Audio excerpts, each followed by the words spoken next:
3 months after I moved to Vietnam, my daughter called and told me she was pregnant.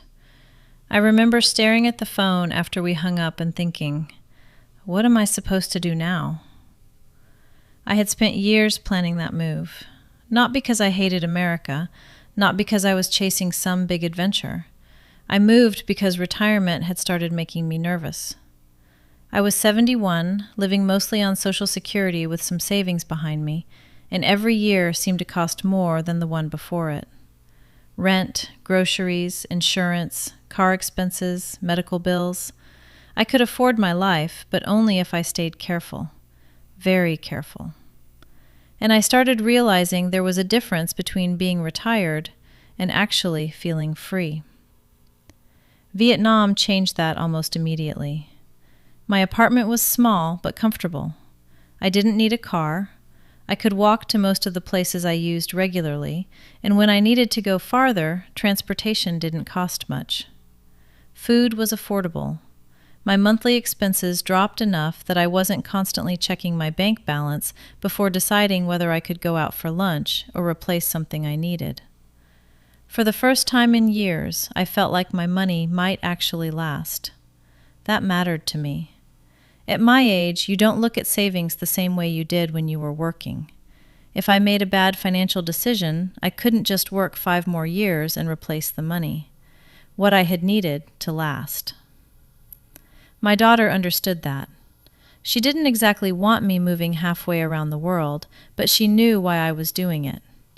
Before I left, she asked me more than once if I was sure. I told her the truth. I wasn't sure. I just knew staying where I was didn't feel like much of a plan either. So I sold almost everything. Furniture, kitchen things, boxes I hadn't opened in years.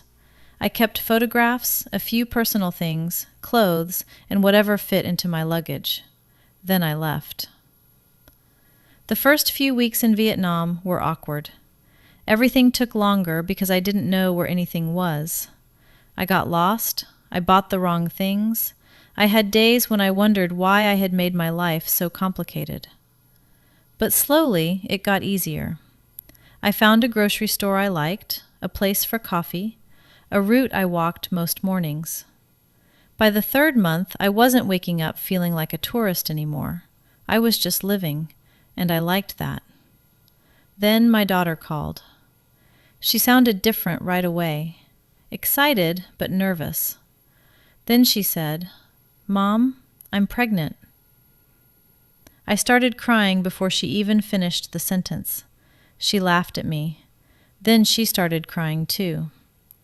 I asked every question at once. How far along? How was she feeling? When was the baby due? Was everything okay? For the next 20 minutes, Vietnam completely disappeared from my mind. I was just a mother listening to her daughter tell me I was going to be a grandmother. And I was thrilled. I really was. But later that night, when the apartment got quiet, another feeling showed up. Distance. Before I moved, I had thought about missing Christmas, birthdays, family dinners, things like that. I had accepted those sacrifices. A grandchild was different. I started picturing my daughter going through the pregnancy without me nearby. Then the hospital, the first few weeks, the baby changing so fast that every video call would probably look different from the one before. And suddenly, the affordable little life I had worked so hard to build didn't feel quite as simple. The next morning, I did something I hadn't planned on doing. I opened my laptop and started checking what it would cost to move back. Not visit, move back. That distinction mattered. A plane ticket was manageable. Starting over in America was something else. I checked apartment prices near my daughter, then farther away, then even farther away. I looked at used cars because I knew I would probably need one. Insurance, utilities, groceries.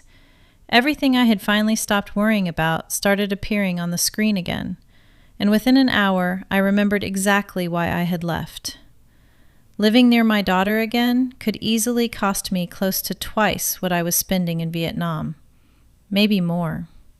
For someone still working, that might just mean earning more. For me, it meant drawing down savings faster, possibly much faster. And that was when the happiness of becoming a grandmother collided with the reality of being 71 and retired. I wanted to be there. I also wanted to stay independent. I didn't want to spend the next 10 years close to my family only to end up needing them financially because I had used too much of my savings trying to stay close. So less than 24 hours after hearing some of the happiest news of my life, I was already trying to figure out whether becoming a grandmother meant giving up the retirement I had just started building.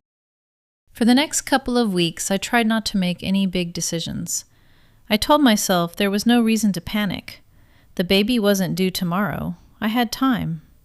So I stayed in Vietnam and kept living the life I had just started getting used to.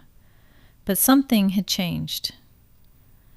Before that phone call, every low expense made me feel relieved. Now, every low expense reminded me what I might have to give up. I would pay my rent and think about what the same amount would get me near my daughter. I would buy groceries and compare the total in my head. I would take a short ride across town and remember what owning a car had cost me back home. Vietnam still made financial sense, maybe even more than I had realized. That should have made the decision easier. It didn't.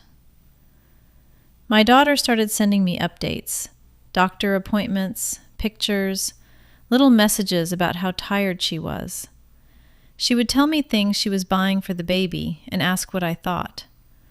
Sometimes she called just because she wanted to talk. And every time we hung up, I felt the distance again. Not in miles, in moments. I could hear how much her life was already changing, and I wasn't there for any of it.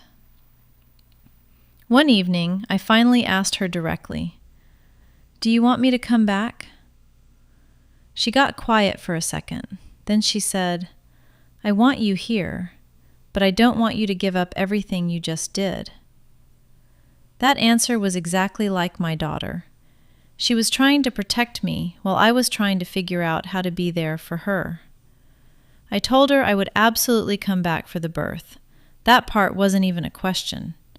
The only question was how long I would stay. A month? 3 months? 6? Would I keep my apartment in Vietnam? Would I give it up? Would I come back at all? Those were the parts I couldn't answer. I had already paid the price of starting over once, selling things, moving, learning a new place, building a routine from nothing. I didn't want to undo all of that without thinking. But I also knew this wasn't just another family event. This was my first grandchild, and I wasn't sure I could treat that like something I visited once or twice a year. So I came up with a temporary plan. I would stay in Vietnam until closer to the due date. I would keep saving as much as I could. Then I would fly back to America and stay with my daughter for a while. No permanent decision. No giving up the apartment yet. No pretending I knew what I wanted before I had even held the baby. For the first time in weeks, I felt calmer. It wasn't an answer, but it gave me something to do. As the months passed, my daughter's pregnancy became more real. She started showing. The nursery started coming together. Then she sent me an ultrasound photo. I had seen one before, but this one was clearer. I could make out the shape of the baby's face. I sat there looking at it far longer than I expected, and I remember thinking, that little girl is going to know me either as someone who was part of her everyday life or as someone who lived on the other side of the world. That thought stayed with me. A few days later, I booked my flight back to America. I didn't book a return flight. I told myself it was because I wanted flexibility. Maybe the baby would come late. Maybe my daughter would need more help. Maybe I would want to stay a little longer. All of that was true, but there was another reason. I didn't know if I was coming back. The closer the flight got, the more I noticed how attached I had become to my life in Vietnam. The coffee shop where the woman behind the counter already knew what I ordered. The morning walk, my little apartment. The quiet feeling of knowing my bills were manageable. None of it was glamorous. That was exactly why I loved it. It felt sustainable. At 71, sustainable was more valuable to me than exciting. The night before I left, I stood in my apartment looking around. I had told myself this was just a visit, but I had packed more than I needed. Important papers, family photographs, a few personal things I normally would have left behind. I noticed that and almost laughed. Some part of me was preparing for a possibility I still wasn't willing to say out loud. The next morning, I locked the door and carried my bags downstairs. My apartment was still mine. My rent was still paid. My life there was still waiting. And I was going home to meet a granddaughter who hadn't even been born yet. I thought the flight would help me decide. Instead, by the time I reached the airport, I was more confused than when I started. When I got back to America, seeing my daughter in person changed everything again. She looked more pregnant than she had on the screen. That sounds obvious, but it hit me harder than I expected. I put my hand on her stomach, and a few seconds later, the baby moved. I laughed, then I cried, again. Apparently, becoming a grandmother was going to turn me into someone who cried all the time. For the first few days, I didn't think much about Vietnam. I stayed with my daughter and her husband. We went through baby clothes. I helped with meals. We made a list of things they still needed. I went with her to one of her appointments. It felt good to be useful. That was something I hadn't realized I missed. Living alone overseas had given me independence, but being back with family reminded me how different it feels when someone actually needs you. Then America started reminding me why I had left. It happened in small ways. A trip to the grocery store, a prescription, gas, a quick lunch. Nothing dramatic, but every time I paid for something, I noticed the difference. I had been in Vietnam long enough that the old prices no longer felt normal to me. I remember standing in the grocery store, looking at a few basic things in the cart and thinking, how did I used to do this every week without getting irritated? And I wasn't even paying rent. I was staying with my daughter. So I knew I wasn't seeing the real cost yet. One afternoon, while she was resting, I started looking at apartments nearby. Not because I had decided to stay. I was curious. At least, that's what I told myself. I found a few small places. Then I started adding the other expenses.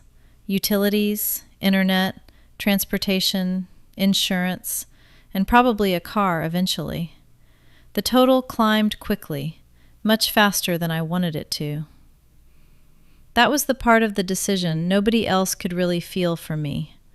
My daughter could tell me she wanted me close. I could tell myself family mattered more than money.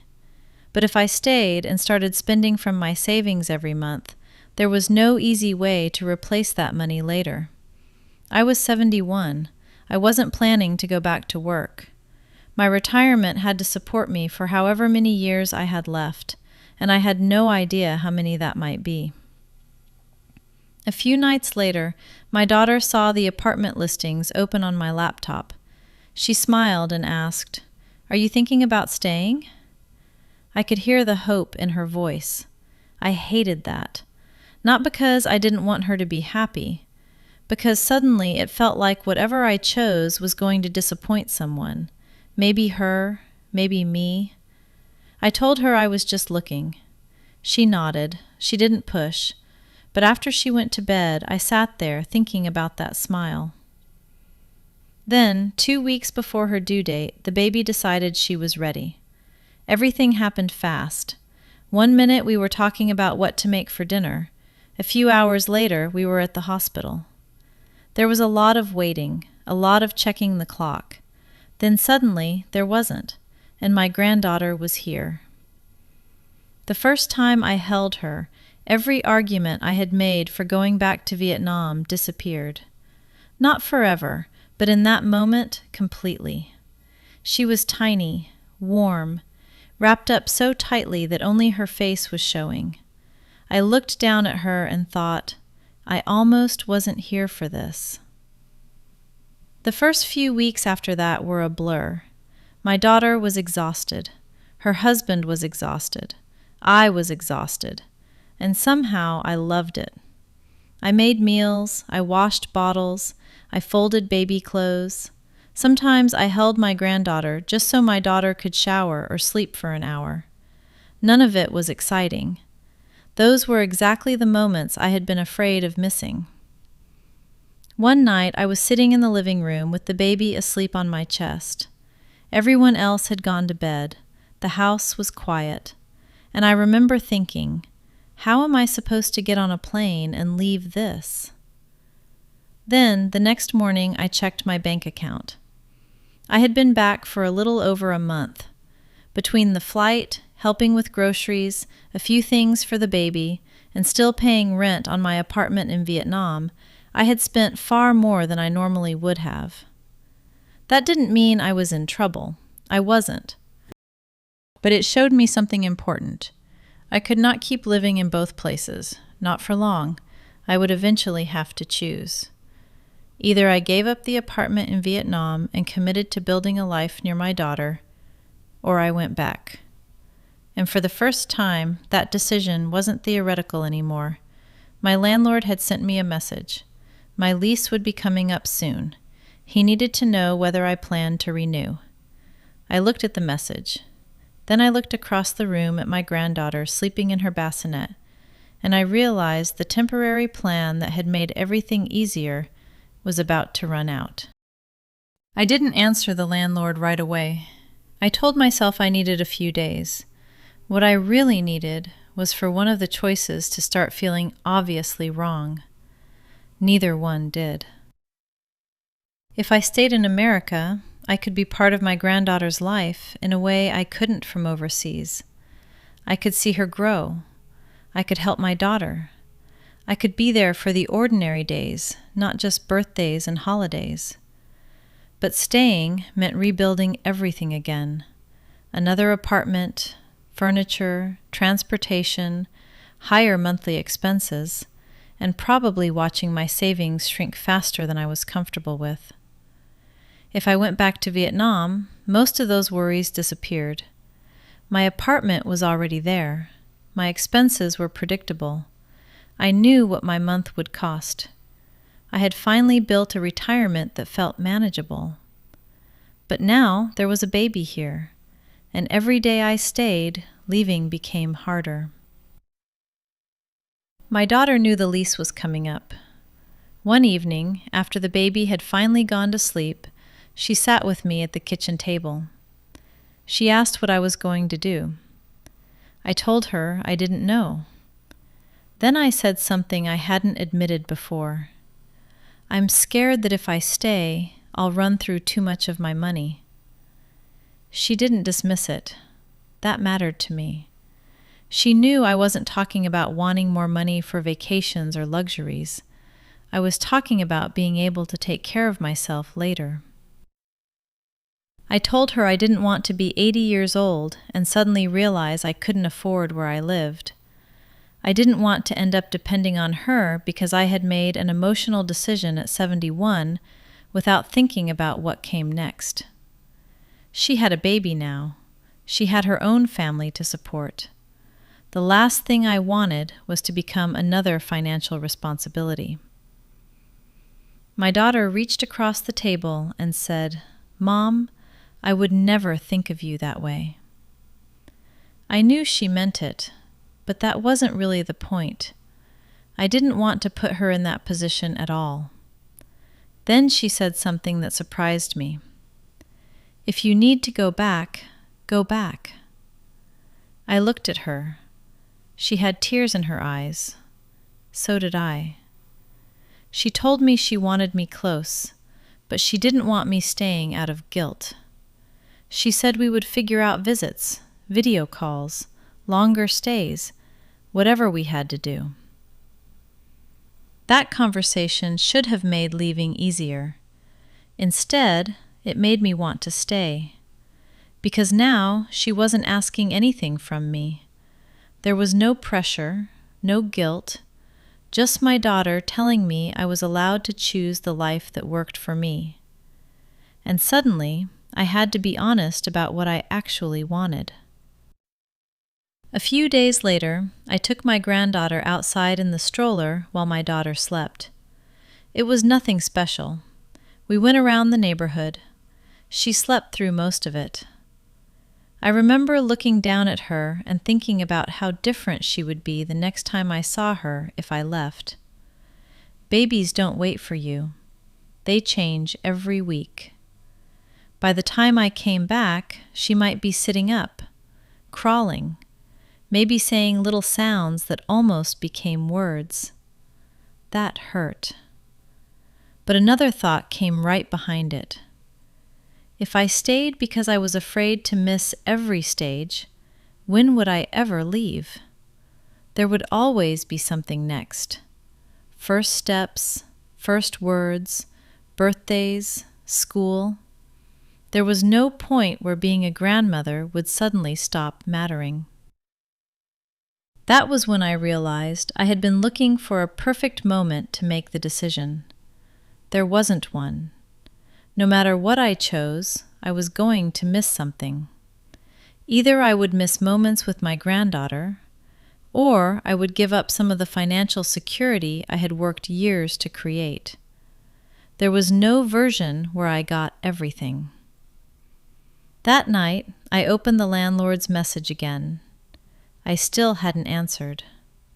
I looked at my bank account. Then I looked at photos from the last few weeks. My daughter holding the baby, me holding the baby, the three of us together.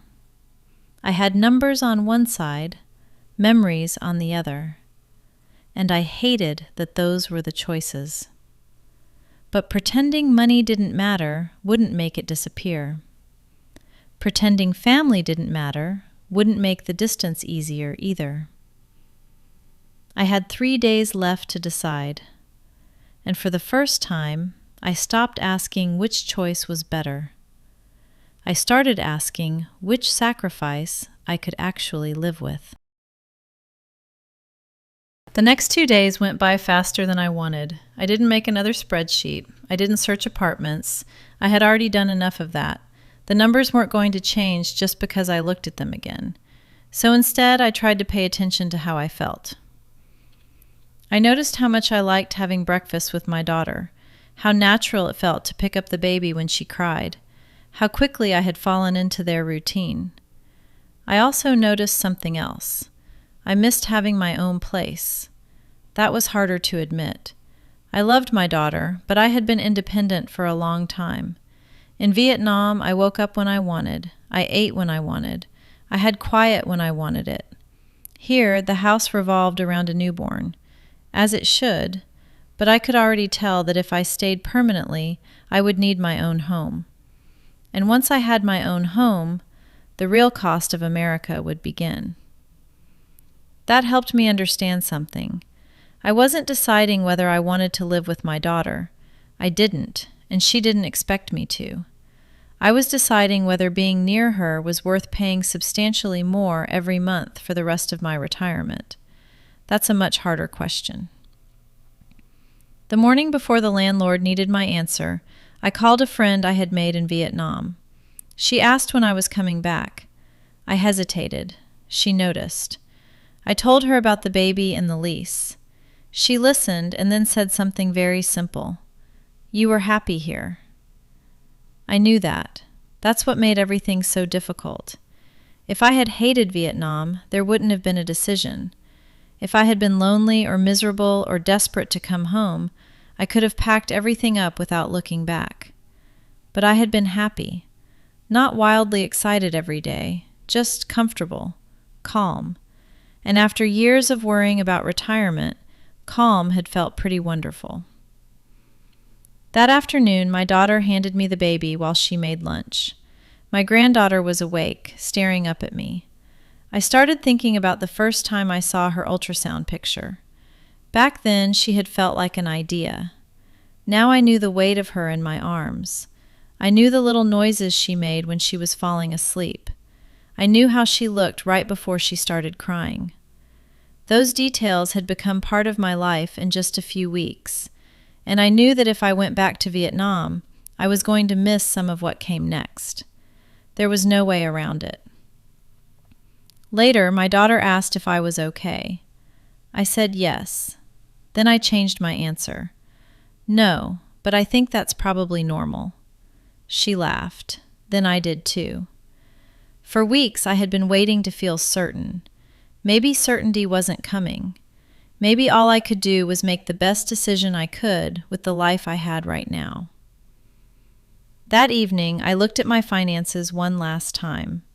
I asked myself a different question. If I moved back permanently and my savings started falling faster than I expected, would I resent the decision? Possibly. Then I asked the opposite. If I returned to Vietnam and missed parts of my granddaughter's childhood, would I regret that? Possibly. Not very helpful. But then eliminate. I was choosing between two good things: family and independence, time together and financial security. Of course there was going to be some regret either way. Maybe the goal wasn't to avoid it. Maybe the goal was to make sure I didn't destroy one part of my future trying to protect another. The next morning, the landlord sent one final message. He was polite. He just needed an answer. I sat at the kitchen table with my coffee and opened the message. My daughter was still asleep. The baby was in the bassinet a few feet away. For a moment, everything was completely quiet. Then my granddaughter started moving. I picked her up and sat back down. She settled against me almost immediately, and I looked at the phone again. This tiny little girl had changed a plan I had spent years making, but she hadn't changed the reason I made that plan in the first place. I still needed my money to last. I still wanted to stay independent. I still didn't want my daughter worrying about how to support me someday. And I still wanted to be a grandmother who was present. Somehow, both things had to matter. So with my granddaughter sleeping in my arms, I finally typed my answer to the landlord. I won't tell you exactly what I wrote, not because I'm trying to be mysterious, because the message itself wasn't really the ending. A lease can be renewed. An apartment can be given up. A plane ticket can be booked tomorrow and changed the next week. What I finally understood was that I had been treating one decision like it had to settle the rest of my life. It didn't. I was 71, not finished. That mattered. For years, I thought retirement meant getting everything figured out: where I would live, how much I would spend, how long my savings would last, what the rest of my life was supposed to look like. Vietnam had felt like the answer to all of that. Then one phone call changed the question. My granddaughter was still asleep in my arms when my daughter walked into the kitchen. She looked at my phone, then at me. "Did you decide?" I nodded, sort of. She asked what I was going to do. I told her I had made a decision for now, not forever. She smiled at that, maybe because she understood exactly what I meant. The truth is, I still don't know where I'll spend most of the next few years.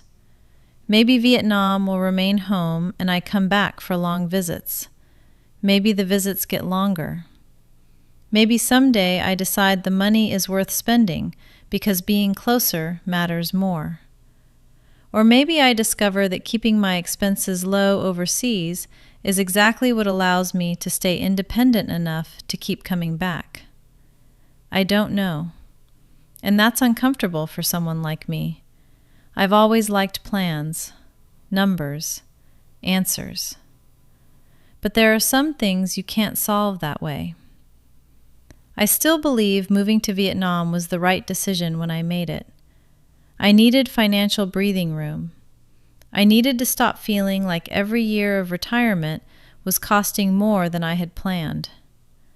I needed to know there was another way to live, and I found that. But becoming a grandmother changed what I value. Not completely. Money still matters. Independence still matters. I don't think there's anything wrong with admitting that. At my age, financial security isn't about buying nicer things. It's about knowing I can take care of myself, knowing I have choices, knowing my daughter won't have to worry about me while she's raising a child of her own. But time matters too, and that is the part I understand differently now. You can save money, you can move, you can change apartments, you can book another flight, but you can't go back and hold a 3-week-old baby again once she's 3 years old. You can't recreate an ordinary morning you decided wasn't important enough to stay for. That doesn't mean I need to be there for every moment.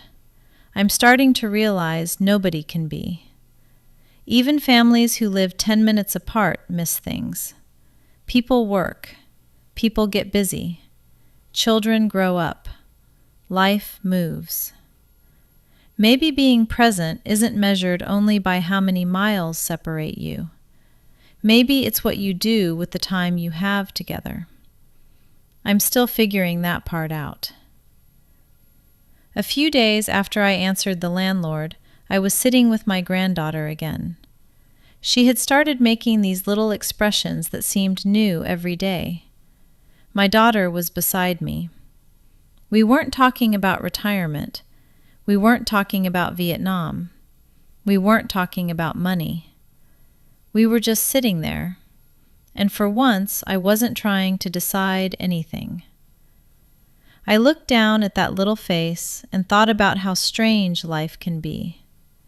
A few months earlier, I had been sitting in an apartment on the other side of the world, feeling proud because I had finally created a retirement I could afford. Now I was here, questioning the whole thing because of someone who hadn't even existed in my plans. And maybe that's the lesson for me. Plans matter. You need them, especially when you're retired and the money you have has to last. But a plan is not a promise. Life is allowed to change it. I don't regret selling almost everything. I don't regret moving to Vietnam. And I don't regret coming back for my daughter. Those things can all be true at the same time. I don't have to call one of them a mistake just because the next decision is difficult. For now, I'm trying to stop asking myself where I'm supposed to spend the rest of my life. That's too big. Instead, I'm asking something smaller. Where do I need to be next? And can I afford to be there without giving up the independence I worked so hard to keep? Maybe someday I'll have a clear answer. Maybe I won't. But right now, my granddaughter is here. My life in Vietnam is still part of me, and I'm somewhere in between, trying to make room for both.